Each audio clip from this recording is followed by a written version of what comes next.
So many of the paintings of Sean Keating symbolise traditional Ireland.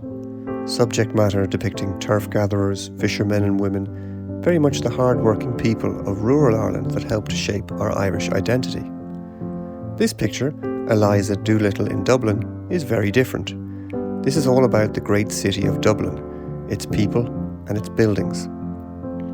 The year is 1965 and the scene is the corner of Hume Street, just off St Stephen's Green and in close proximity to nearby Merrion Square, very much the heart of Georgian Dublin. When I first viewed this painting, its impact was immediate. Its size means it demands to be seen, but it holds on to your attention, possessing the three great ingredients of classical painting.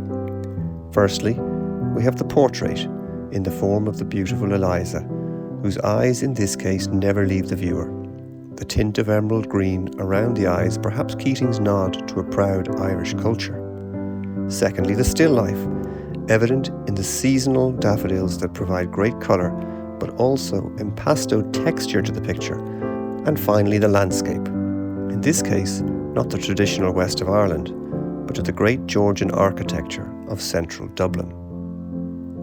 The extra ingredient that Keating throws into this visual pot is the modern twist of narrative.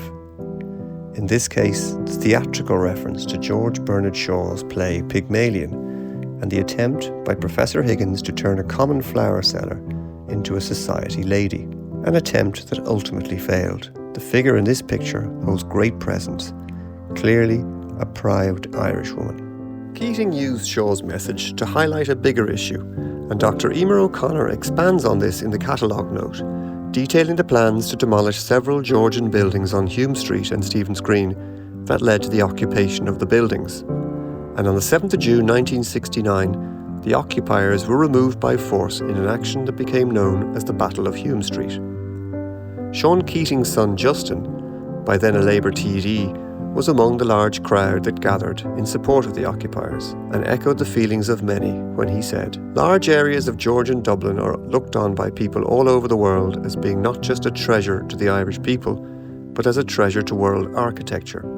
We build the future of this country by recognising the validity of every strand in our national culture. Our Georgian architecture is one of our most valuable possessions."